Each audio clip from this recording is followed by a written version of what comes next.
प्रदेश विधानसभा चुनाव को लेकर राजनीतिक पार्टियां कड़ी मेहनत कर रही हैं। इसी बीच राष्ट्रीय लोकदल युवा मोर्चा के जिलाध्यक्ष अमित चौधरी से चुनाव को लेकर हुई चर्चा। मून न्यूज के साथ संवाददाता सोनवीर सिंह की खास रिपोर्ट। उत्तर प्रदेश में विधानसभा चुनाव के ऐलान के साथ ही राजनीतिक पार्टियां लगातार कड़ी मेहनत कर रही हैं। इस बीच आगामी 10 फरवरी को आगरा में मतदान होना है और उससे पहले हम इस वक्त मौजूद हैं। हमारे साथ राष्ट्रीय लोकदल के युवा जिलाध्यक्ष अमित चौधरी जी, इनसे जानेंगे कि आखिर राष्ट्रीय लोकदल की क्या रणनीति है, किस तरीके से चुनाव प्रचार किया जा रहा है और चुनाव को जीतने की तैयारी किस तरीके की चल रही है। अमित जी, पहले आपका स्वागत है मून न्यूज पर और हम ये जानना चाह रहे हैं कि इस बार क्या माहौल नजर आ रहा है क्षेत्र में, जब आप जा रहे हैं तो किस तरीके की स्थितियाँ हैं? देखिए, माहौल पूरी तरह से राष्ट्रीय लोकदल और समाजवादी पार्टी गठबंधन के साथ में है, क्योंकि जिस तरीके से इस सरकार ने किसानों के ऊपर जो अत्याचार करे हैं, युवाओं के ऊपर उन्होंने रोजगार मांगा, उनको लाठियां दी हैं, दलित समाज की बेटियों को जिंदा जला दिया गया है। जैसा हाथरस की आपने घटना देखी थी, उसमें हमारे राष्ट्रीय अध्यक्ष जी ने उसके न्याय के लिए आवाज़ भी उठाई थी और आवाज़ बुलंद करी थी और वहाँ पे उनको लाठियाँ भी खाने को मिली थी।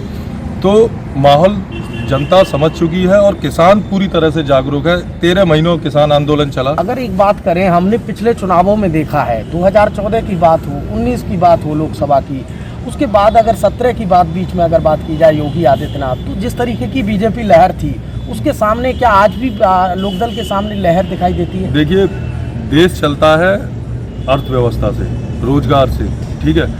हर बार हिंदू मुस्लिम का फॉर्मूला काम नहीं करेगा। जनता जागरूक हो गई है, किसान समझ गया है। आप देख रहे हैं गांव-गांव में, गली गली में बीजेपी के विधायक, सांसद, मंत्री पिट रहे हैं, घुसने नहीं दे रहे हैं लोग बाग। ये एक जीता जागता सबूत है। अब आप बताइए, ग्रामीण विधानसभा से राज्यपाल को लाके यहाँ पे खड़ा कर दिया गया है। नहीं, तभी तो हम कह रहे हैं अध्यक्ष जी, सबसे बड़ी बात यह है कि आगरा ग्रामीण पर जो प्रत्याशी हैं वो राज्यपाल भी रही उत्तराखंड की। ऐसे में राजनाथ सिंह का एक बयान हाल ही में आगरा की कुंडौल में आया। उन्होंने कहा कि राजनाथ सिंह जो बेबी रानी मौर्य हैं वो सिर्फ विधायक नहीं और कुछ भी बनने वाली हैं। तो क्या इस तरीके की लहर जो क्षेत्र में होगी उससे कोई असर पड़ेगा? क्या मानते हैं? ये लोग वो नेता हैं कि इनसे मिलने के लिए आम जनता को चक्कर काटने पड़ेंगे। बड़े बड़े कुत्ते इनके घर में बंधे रहते हैं, वो जनता को घुसने नहीं देंगे।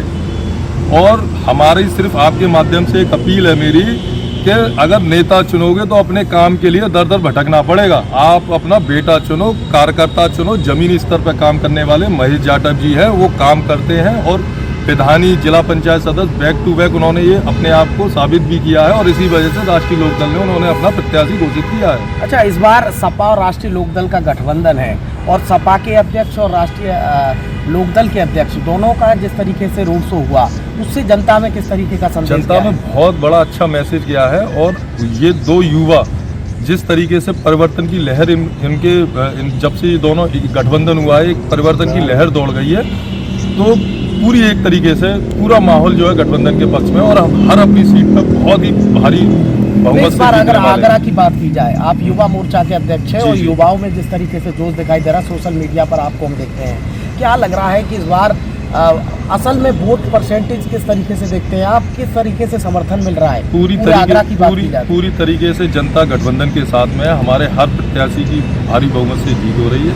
हमारे हर प्रत्याशी ने बीजेपी वालों को मतलब बिल्कुल खत्म सा कर दिया है। फील्ड में उनका कहीं कोई वो प्रभाव नहीं दिख रहा है और लोकदल और समाजवादी गठबंधन की बहुत बड़ी जीत हुई है। तो ये थे हमारे साथ राष्ट्रीय लोकदल के युवा मोर्चा के जिलाध्यक्ष अमित चौधरी, जहां इन्होंने अब खुलकर भाजपा पर भी हमला बोला तो वहीं राष्ट्रीय लोकदल और सपा की सरकार बनने की बात कही है। अपने साथी योगेंद्र के साथ सोनवीर, मून टीवी आगरा।